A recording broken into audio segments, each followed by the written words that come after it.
Friends, இது உங்கள் Ashiq AK.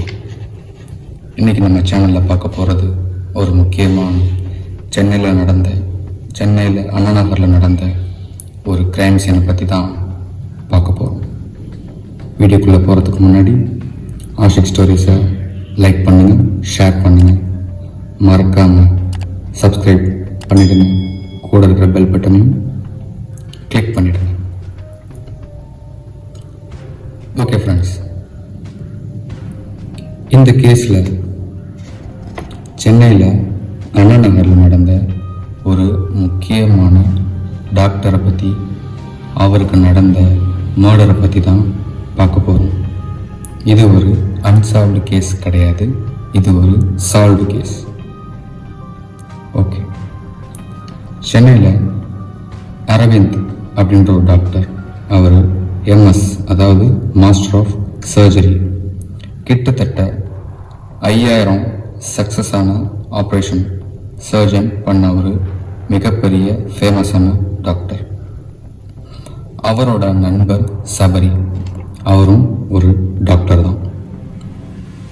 இவங்க 2 பேரும் காலையில், அதாவது அதிகாலையில் மார்னிங் ஒரு 5:30 5:30 மணி இருக்கும், வாக்கிங் போகலாம் அப்படின்னு சொல்லிட்டு 2 பேரும் அவங்களோட ட்ராக் சூட் எல்லாத்தையும் மாட்டிக்கிட்டு காலையில் 5:30 மணிக்கு ஜாகிங் போக ஸ்டார்ட் பண்ணுறாங்க. அப்போது அரவிந்தோட ஃப்ரெண்ட், அதாவது டாக்டர் அரவிந்தோட ஃப்ரெண்ட் டாக்டர் சபரி, டாக்டர் இன்றைக்கி நம்ம எவ்வளோ தூரம் டாக்டர் போகலாம், ஒரு 5 கிலோமீட்டர் போகலாமா அப்படின்னு சொல்லி கேட்குறாங்க. அதுக்கு டாக்டர் அரவிந்தும், ஓ ஓகே ஷூர், தாராளமாக போகலாமே அப்படின்னு சொல்லிட்டு 2 பேரும் ஜாகிங் பண்ண ஸ்டார்ட் பண்ணுறாங்க. டாக்டர் அரவிந்துக்கு நடக்க இருக்கிற விபரீதம் தெரியாமலே அவங்க 2 பேருமே ஜாகிங்கை ஸ்டார்ட் பண்ணுறாங்க.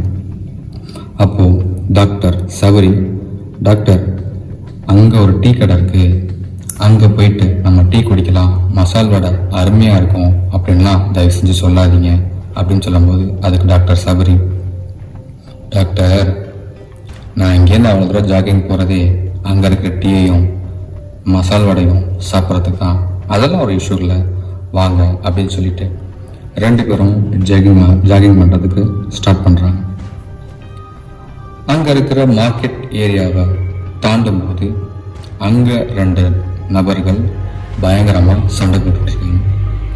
இதை பார்த்த டாக்டர் அரவிந்த், பாருங்க சபரி, இங்கே ஹியூமனிட்டியே இல்லை, எத்தனையோ பேர் பார்த்தும் பார்க்காத மாதிரி போய்கிட்டே இருக்காங்க அப்படின்னு சொல்லும்போது, அதுக்கு டாக்டர் சபரி, டாக்டர் நமக்கு என்ன, நமக்கு இருக்கிறது அப்படிங்கிற மாதிரி தான் எல்லாரும் போகிறாங்க.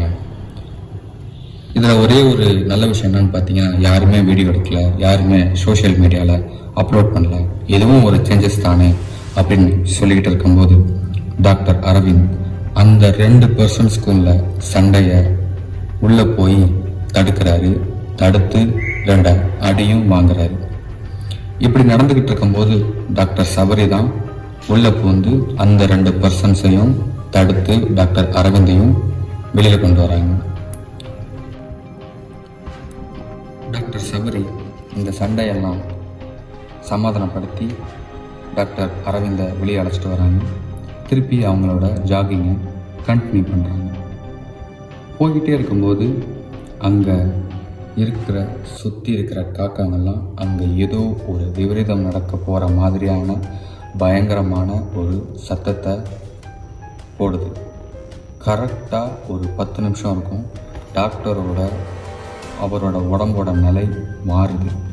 அப்போ டாக்டர் சபரி டாக்டர் அரவிந்த்கிட்ட கேட்குறாங்க, டாக்டர் ஆர் யூ ஓகே, ஒன்றும் பிரச்சனை இல்லையே அப்படின்னு கேட்கும்போது, doctor Aravind, no I am fine, எந்த இஷ்யூவும் இல்லை அப்படின்னு சொல்லும் போதே அவரோட ஃபேஸஸ்லாம் மாறுது. கரெக்டாக 10 நிமிஷம் கழித்து டாக்டர் அரவிந்த் மயங்கி கீழே விழுகிறார். கீழே விழுந்தோடனே டாக்டர் சபரி, டாக்டர் என்ன ஆயிடுச்சு அப்படின்னு சொல்லிக்கிட்டு சத்தம் போடுறாங்க. டாக்டர் அரவிந்த் கீழே விழுந்துடுறாரு, எந்த ஒரு ரெஸ்பான்ஸுமே இல்லை. உடனே அங்கே கூட்டம் அவரை சூழுது. எல்லாருமே சொல்லும்போது உடனே டாக்டர் சபரி சொல்கிறாங்க, முதல்ல வழியை விடுங்க, முதல்ல அவருக்கு ஏர் காற்று வரணும், வழியை விடுங்க அப்படின்னு சொல்கிறாங்க. நானும் டாக்டர் தான், அவரும் டாக்டர் தான், தயவு செஞ்சு யாராவது ஆம்புலன்ஸுக்கு கால் பண்ணுங்கள் அப்படின்னு சொல்லும்போது அங்கே இன்னொரு குரல், ஆம்புலன்ஸுக்கு ஆல்ரெடி கால் பண்ணியாச்சு, வந்துடும் அப்படின்னு சொல்கிறாங்க. யாராவது தண்ணி கொடுங்க அப்படின்னு சபரி கேட்கும்போது எதிர்பாராத விதமாக ஆம்புலன்ஸும் சொல்லி வச்ச மாதிரி 5 நிமிஷத்தில் அங்கே அரைவல் ஆகுது. சபரி அரவிந்த் அழைச்சிக்கிட்டு ஆம்புலன்ஸில் போயிட்டே இருக்கும்போது அங்கே ஆம்புலன்ஸில் இருக்கிறவங்கள்ட்ட சில இன்ஸ்ட்ரக்ஷன்ஸ் கொடுத்துக்கிட்டே வராங்க. ஃபர்ஸ்ட் எய்ட் அப்படின்ற மாதிரி ஒரு இன்ஸ்ட்ரக்ஷன் கொடுத்துக்கிட்டே வராங்க. ஒன்ஸ் ஹாஸ்பிட்டல் ரீச் ஆன உடனே அங்கே இருக்கிற சபரி கத்திக்கிட்டே போகிறாரு, யாராவது ஸ்ட்ரக்சர் கொண்டு வாங்க அப்படின்னு சொல்லிட்டு இருக்கும்போது அங்கே இருக்கிற டியூட்டி டாக்டர், ஒன்றும் பிரச்சனை இல்லை, கவலைப்படாதீங்க, முதல்ல நீங்கள் நிதானமாக இருங்க அப்படின்னு சொல்லும்போது பேஷண்ட் யாருன்னு, பேஷண்ட் ஆம்புலன்ஸில் இருக்காங்க அப்படின்னு சொல்லிகிட்டே இருக்கும்போதே அங்கே இருக்கிற வார்டு மெம்பர்ஸ் அரவிந்த் அவரை ஸ்ட்ரக்சரில் வச்சு உள்ளே கொண்டு வந்துடுறாங்க. உள்ளே கொண்டு வந்தோடனே டியூட்டி டாக்டர் அரவிந்தை செக் பண்ணுறாங்க. செக் பண்ணிகிட்டு இருக்கும்போதே டாக்டர் சபரி, சார் ஏன் இன்னும் வெயிட் பண்ணுறீங்க, உடனே மெடிக்கேஷனை ஸ்டார்ட் பண்ணுங்கள் அப்படின்னு சொல்லும்போது டியூட்டி டாக்டர் சபரிக்கிட்ட, சார் பொறுமையாக இருங்க, நீங்கள் யார் அப்படின்னு கேட்கும்போது நான் சபரி, நானும் டாக்டர் தான் அப்படின்னு சொல்லும்போது, sorry sir, mister Aravind please no more, maybe வர வழியிலேயே கூட அவர் இறந்து போயிருக்கலாம், இது ஒரு மாசிவ் ஹார்ட் அட்டாக், ஆனால் அதுக்கும் மேலேயும் இருக்கலாம் அப்படின்னு சொல்கிறாங்க. ஒரு நிமிஷம் உடஞ்சி போன சபரி 5000 சக்ஸஸ்ஃபுல்லான ஆப்ரேஷன் பண்ண ஒரு surgeon, master of surgery mister Aravind இனிமேல் நம்ம கூட இல்லைன்னு நினைக்கும் போது அவர் மிகப்பெரிய மன வருத்தத்தில் உண்டாகிறாரு. அதே சமயத்தில் அதே ஸ்பாட்டில் அவர் அழுகவும் ஸ்டார்ட் பண்ணுறாரு. இப்படியே போயிட்டு இருக்கும்போது இங்கேருந்து டாக்டர் அரவிந்த் வீட்டுக்கு பாடியை கொண்டு போகணும். So doctors formality, police formality எல்லாத்தையும் முடிச்சுட்டு அரவிந்த் அப்படின்ற டாக்டரை அவங்களோட வீட்டுக்கு ஷிஃப்ட் பண்ணுறாங்க. ஃபர்னல் ஸ்டார்ட் பண்ணுறதுக்கு அங்கே எல்லா வேலையும் போயிட்டுருக்கு. டாக்டர்ஸை பார்க்குறதுக்கு நிறைய பேர் வராங்க. அங்கே இறுதி சடங்கு நடந்துக்கிட்டு இருக்கும்போது அங்கே ஒரு பெரியவங்க டாக்டரோட மனைவி அவங்கக்கிட்ட சொல்கிறாங்க, நேரம் ஆயிடுச்சு, நம்ம இதை முடிக்கணும் அப்படின்னு சொல்லும்போது அதுக்கு அவங்க மனைவி சொல்கிறாங்க, அவர் ஆசைப்பட்டு கட்டின வீடு அட்லீஸ்ட் இன்னொரு 1/2 hour இங்கே இருக்கட்டும் அப்படின்ட்டு சொல்கிறாங்க. சொல்லிக்கிட்டு இருக்கும்போது டாக்டர் சபரி அவங்க சொல்கிறாங்க, இல்லைம்மா, கிரெமட்டோரியமில் நமக்கு டைமிங் கொடுத்துருக்காங்க, ஸோ டைமிங்குள்ளே நம்ம கொண்டு போகணும், இப்போ ஸ்டார்ட் பண்ணால் தான் கரெக்டாக இருக்கும் அப்படின்னு சொல்லிவிட்டு, ஓகே எல்லோரும் முடிங்க அப்படின்னு சொல்லிவிட்டு அவரோட குரலை வசத்தி அங்கே இருக்கிற வேலைகளை ஆரம்பிக்கிறாங்க. இதுக்கு இடையில அண்ணா நகர் போலீஸ் ஸ்டேஷனில் இருக்கிற ஃபோன் ரிங் ஆகுது. இன்ஸ்பெக்டர் எடுத்து பேசுகிறாங்க. ஹலோ, யார் நீங்கள் அப்படின்னு கேட்கும்போது அந்த ஃபோனில் பேசுகிற நபர் அன்னோன் பர்சன், யாருன்னு தெரியல. சார் நான் சொல்கிற விஷயத்த தயவு செஞ்சு கேளுங்க சார். காலையில் அந்த வாக்கிங் போகிற இடத்துல ஒரு டாக்டர் அரவிந்துங்கிறவங்க இறந்து போனாங்க இல்லையா, அவங்க அது நார்மல் டெத்து கிடையாது சார், இது ஒரு மர்டர் அப்படின்னு சொல்லும்போது உடனே இன்ஸ்பெக்டர், ஹலோ, நீங்கள் யார் பேசுகிறது முதல்ல அதை சொல்லுங்கள் அப்படின்னு சொல்லும்போது, சார் நான் யாராக இருந்தால் என்ன, எப்படியா இருந்தால் என்ன, நான் சொல்கிற விஷயத்தை கேளுங்க சார், நீங்கள் இதை என்கொயரி பண்ணுங்கள், இது என்கொயரி பண்ணிங்கன்னா இது நார்மல் டெத் இல்லை, இது ஒரு மர்டர்னு நீங்கள் கண்டுபிடிக்கலாம் அப்படின்னு பேசிக்கிட்டே இருக்கும்போது இன்ஸ்பெக்டருக்கு குழப்பமாக அடுத்த கேள்வி அவர் கேட்குறதுக்குள்ளேயே ஃபோன் கட் ஆகிடுச்சு. உடனே இன்ஸ்பெக்டர் ஏட்டுக்கிட்ட சொல்கிறாரு, இவங்க வேறு காலையிலேயே ஃபோன் அடித்து இது டெத்து இல்லை மர்டர்னு இவங்க போதையை போட்டுட்டு இவங்க போதைக்கு நம்மளை ஊருக்காக பார்க்குறாங்க அப்படின்னு சொல்லிகிட்டு இருக்கும்போது அதுக்கு அந்த ஏட்டு, இல்லை சார், காலையிலேருந்து நானே 3 தடவை பேசியிருக்கேன், ஒரு குடிச்சிருக்கான், ஒருத்தன் போதையில் இருக்கான்னு சொன்னால் ஒரு விஷயத்த திரும்பி ஆணித்தரமாக சொல்ல மாட்டான் அப்படின்னு சொல்லும்போது 3 தடவை நீங்கள் பேசியிருக்கீங்களா அப்படின்னு இன்ஸ்பெக்டர் கேட்கும்போது, ஆமாம் சார் 3 தடவை நான் பேசுவேன், ஆனால் கிட்டத்தட்ட காலையிலேருந்து இப்போ வந்திருக்கிற ஃபோன் கால்ஸ் வரைக்கும் சேர்த்து பார்த்தா மொத்தம் 16 தடவை கால் பண்ணியிருக்காங்க. என்னது, 16 தடவை கால் பண்ணியிருக்காங்களா? உடனே இன்ஸ்பெக்டர் கார்த்திகேயன் அவருக்கு மைண்டில் என்னென்னமோ விஷயங்கள் ஓட ஆரம்பிக்குது. யார் எதுக்கு கால் பண்ணாங்க, இந்த கால் பண்ணதுனால அவங்களுக்கு என்ன ப்ராஃபிட்டு, இப்படி இன்ஸ்பெக்டர் அவரோட வே ஆஃப் பாயிண்டில் திங்க் பண்ண ஆரம்பிக்கிறார்.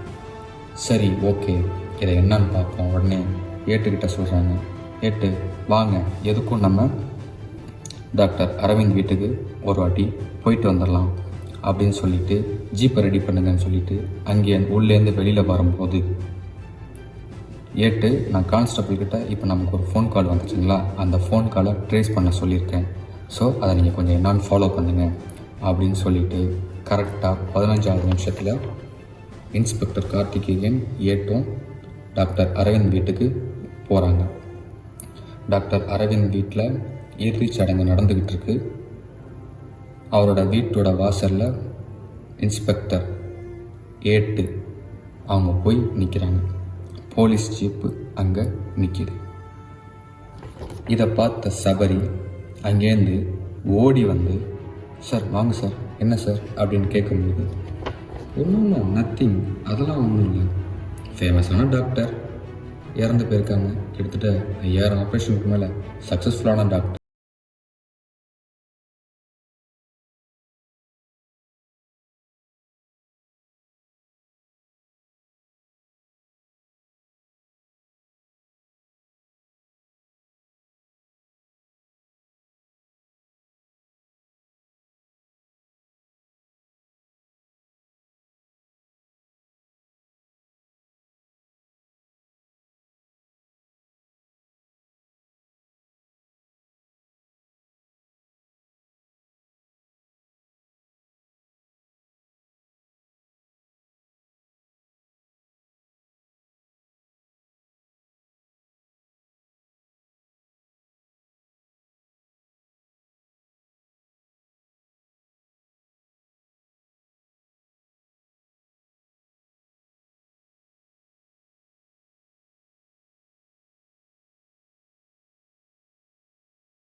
கிட்ட பேசுகிறாங்க.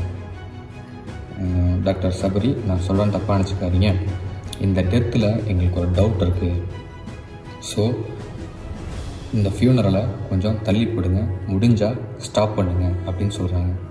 இதை கேட்ட சபரி, சார் என்ன சொல்கிறீங்க, இறுதிச் சடங்கு போயிட்டுருக்கு சார், இந்த நேரத்தில் வந்து இப்படி சொல்கிறீங்களே அப்படின்னு கேட்கும்போது, சாரி சார், இது மேலிடத்து உத்தரவு, இந்த டெத்தில் எங்களுக்கு டவுட் இருக்குது, ஸோ நாங்கள் அட்டாப்சி பண்ணணும், ஸோ ப்ளீஸ் அப்படின்னு சொல்லும்போது டாக்டர் சபரி வந்துட்டு இன்ஸ்பெக்டர்கிட்ட சொல்கிறாங்க, சார் எனக்கு ஒன்றுமே புரியல சார், எப்படி சார் எல்லாமே வந்துட்டாங்க சார், நாங்கள் வந்துட்டு ஃபைனல் பிளேஸ்க்கு வந்துட்டோம், இந்த நேரத்தில் வந்து எப்படி சொல்கிறீங்களே சார், நீங்கள் யார் முதல்ல அப்படின்னு கேட்கும்போது டாக்டர் சபரி சொல்கிறாங்க, சார் நான் வந்துட்டு அரவிந்தோட ஃப்ரெண்டு, தாம்பரம் சானிட்டோரியமில் டிபி ஹாஸ்பிட்டலாக சார் ஒர்க் பண்ணுறேன், நான் தாம்பரம் சானிட்டோரியமில் டிபி ஹாஸ்பிட்டலாக சார் ஒர்க் பண்ணுறேன் அப்படின்னு சொல்லிட்டு டாக்டர் சபரி சொல்கிறாங்க.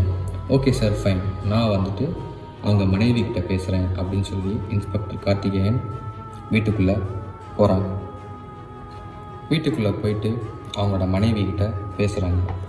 மேம், இந்த இதுக்கு வந்துட்டு நாங்கள் இரங்கல் செய்தி கொடுக்குறோம் அப்படின்னு சொல்லிட்டு, உங்களோட ஹஸ்பண்டோட டெத்தில் எங்களுக்கு கொஞ்சம் டவுட் இருக்குது, ஸோ நீங்கள் என்ன நினைக்கிறீங்க அப்படின்னு கேட்கும்போது அதுக்கு அவங்க மனைவியும் சொல்கிறாங்க, ஆமாம் சார், எனக்குமே இதில் அப்படி தான் இருக்குது, காலைல ஜாக்கிங் போனாங்க, வரும்போது இறந்து தான் வந்தாங்க, நாங்கள் 2 பேரும் காலேஜ் படிக்கும்போது லவ் பண்ணி தான் கல்யாணம் பண்ணிக்கிட்டோம், நல்ல டாக்டர், நல்ல மனுஷன், இவருக்கு இப்படி ஆகும்போது எனக்குமே இதில் டவுட் இருக்குது, ஸோ உங்களோட ஆஸ்பெர்லாம் எனக்கும் தெரியும், ஸோ நீங்கள் கண்டினியூ பண்ணுங்கன்னு சொல்லிட்டு எனக்கு எந்த அப்ஜெக்ஷனும் இல்லை அப்படின்னு சொல்லி சொல்கிறாங்க. பிறகு இன்ஸ்பெக்டர் கார்த்திகேயன் மறுபடியும் அவங்க மனைவிக்கிட்ட ஒரு கேள்வி கேட்குறாங்க.